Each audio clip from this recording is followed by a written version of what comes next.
welcome to the keynote panel here at the 17th Annual Pop Conference. My name, as Jason just mentioned, is Jason King, not the two Jasons.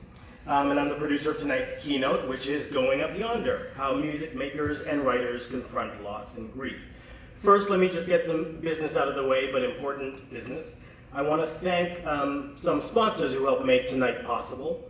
Billboard, I want to thank Denise, I want to thank Rob Levine, the entire staff there. I also want to thank the Clive Davis Institute of Recorded Music, which is the institute that I work at New York University. That's thank them for stepping in and making this possible. Especially thank you to Jeff Radhan for his continued support of this conference. Thanks to Brian Hayes and Ayanna Wilson. At Mopop, I want to thank Jason Porter, Robert Rutherford, Anthony Angelora, Ryan Epps, Silas Stokes, Lara Banker, Amanda, Michelle. Thanks to Eric Weisbard and to Ann Powers, who shepherded this conference for so many years and made it possible for us to be here tonight. To Jason Emmons as well for lighting the flame and keeping it going. Thanks to Charles Hughes. Also, it does take a village to make an evening like this possible and to get so many fantastic artists here. So I want to thank all of their reps and friends, Sapna Lal, Michael Bardier from Heavy Trip, Knock On Del Vecchio, Direct Management, Benny Tarantini from BTPR. There's a lot more people to thank, but I want to thank those folks especially. And though organizing a panel on tonight's topic was definitely a challenge, when I heard the topic, I said, wow, how am I going to put a panel together on this subject? But I think I made life easier for myself in a few ways. The first way I did that was to invite Ann Powers back to moderate. Woo! Ann has been fantastically moderating the keynotes since the conference began. I saw no reason to discontinue her keynote fabulosity, so she's here again. And I'll quickly give a little bit of bio on her, and she'll come up in a second. Ann Powers is one of the nation's most notable music critics. She's currently NPR's music critic and correspondent. Prior to that, she was chief pop music critic at the Los Angeles Times, the New York Times, Blender, Village Voice. Her books include Tori Amos, Piece by Piece, with Tori, Weird Like Us, My Bohemian America, and co-editor with Evelyn McDonald of Rock, She Wrote. And your newest book, Good Booty. How can I forget fantastic Good Booty? Sorry, it wasn't in your bio, but I'm happy to represent it for you right now. Thank you. Okay, so you're going to hear from Ann in a moment. The second thing I did right and made easy for myself tonight was to invite the great Daphne Brooks to give us some framing comments. Yeah. So Daphne, do you want to start making your way up here? So full disclosure, the actual genesis of the idea for this panel came from Daphne.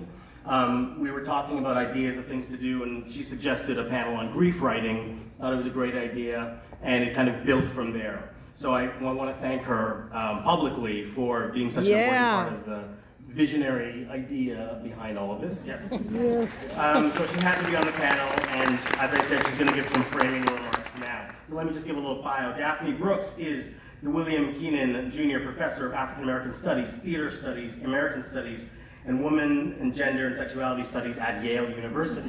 No? Nah, just a little bit of it. We got to give you something. She's the author of Bodies in Dissent, Spectacular Performances of Race and Freedom, and also Jeff Buckley's Grace from the 33 1/3 series. She's working on a number of different projects, including Black Star Rising and The Purple Rain, celebrating the legacies of David Bowie and Prince. So without further ado, here is Daphne Brooks. Thank you, Jason King. I realized at the outset of my remarks, and I am making remarks, I was given the charge of kind of setting things up, giving a sense of where we might go, not just this evening, but this weekend. That in doing this, I'm the only thing standing in between you and our fabulous distinguished guests. So bear with me, God help us. I want to thank Jason King, I want to thank Charles Hughes, and this year's conference committee. I'm always happy to be here at our home, away from home. This is the 18th Pop Con? And like many familiar faces here tonight, I've been here for every single one of them. I started when I was a toddler. And for so many of us, a site of refuge and experimentation, a place where collaborations flourish, where we butt heads and likewise break bread, a place where the richness of our cultural and socio-political passions about sound can thrive and take unexpected turns. And I thought a lot about the specialness of this place last October when Microsoft co-founder, the brainchild of the museum, we were just discussing him, Paul Allen passed away from cancer-related causes. I know the highlights of Mr. Allen's achievements, which we just saw, but a little about the details about his path-breaking career in the tech world, as well as his dedication to philanthropic causes, of which there were many. But as we begin yet another year of sharing our work with one another, it's worth pausing for a moment to recognize that would it not for Paul Allen, who built a house that Eric Weisbrod and Ann Powers could preside over for many, many years, would it not for him, some of us may never have had the chance to write new books and articles, pick up gigs at new publications, recruit new faculty, start blogs and organize symposia and launch writing groups and book series. Some of us may have never discovered unique voices as music writers.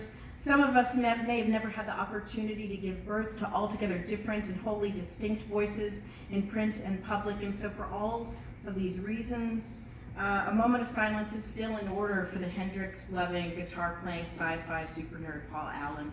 He will be missed. And now a round of applause for him.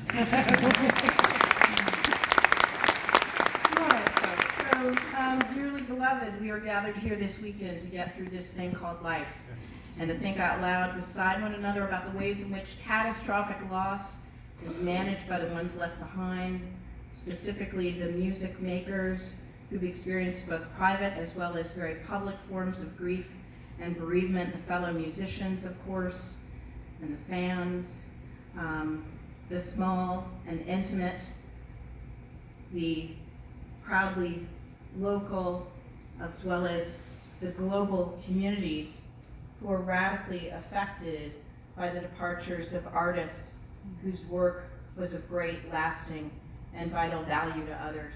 We've come together this weekend to think together about the forms of art born out of mourning the ones who left their sonic imprint on our spirit. The forms of art, whole genres of music tenaciously driven by the dual investment in marking loss and yet stubbornly rejecting annihilation. We are with one another this weekend to, for instance, recognize and revel in the art of the extended Black vernacular homegoing, an exercise in extreme temporal endurance that seeks to both expel sorrow and to simultaneously revel in it, so as to wrestle it to the floor and arise new again, forever reconnected in potently lasting ways to the fallen. We're here in the middle of April 2019 to listen closely to the insurgent voices of the marginalized, those from the past and those in the streets right now who will not go quietly into the night, the ones who use sound as a weapon to overturn the structures that seek to muzzle them. We're here in these familiar halls once more to explore the ways that we, lovers of music, forge rituals designed to commune with the spirits, as well as the ways that some of said rituals, holograms, may be ill-advised. We are interested in the genre of the musical biopic, a prime example of the art of surrogation, if ever there was one, reminding us of how surrogation, that process coined by legendary performance studies scholar Joe Roach, encapsulates the ways that actors step into the cavities of loss and fill them imperfectly for a community in mourning. Surrogation in the biopic form, when it's done exceptionally well, allows for audiences to have a conversation with the actor about the precious thing mourned, the ineffable thing, the virtuosity, as well as the charisma, Pace Sonnet Redman and Erica Edwards, of the performer who is no longer. When it fails, it's equally fascinating but excruciating to some, nonetheless. So we would do well to perhaps consider tributes to the departed that work to galvanize our senses in some indelible way and ask why this is so. Just as well we might turn to the ones that don't work, maybe to some, and ask what. Not to be forgotten, as well, are the aesthetic endeavors that seek to address large-scale calamity and catastrophe. or public tragedies situated in the run of popular music phenomena.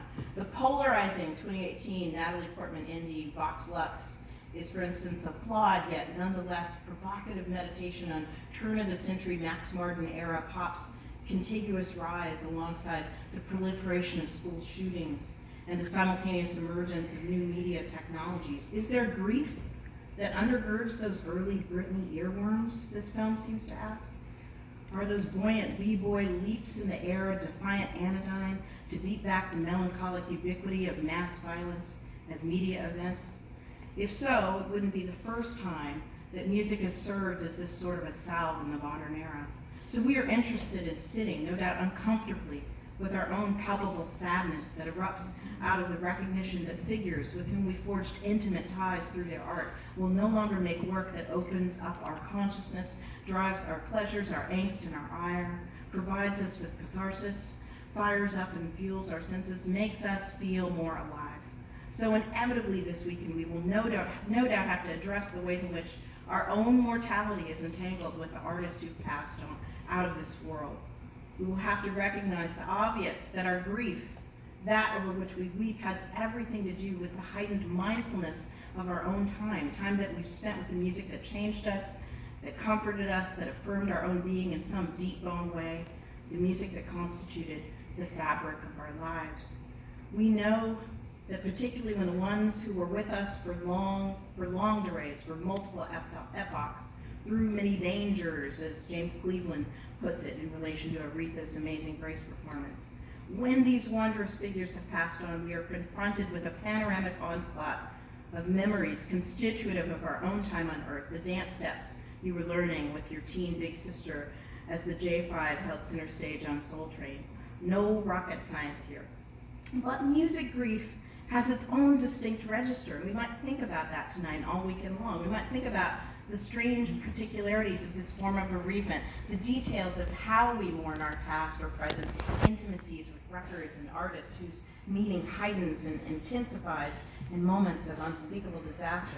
I wanted to be here this year, just like I do every year, but especially this year, though, to be in conversation with my brethren about the craft that takes shape, is driven by, makes unexpected turns,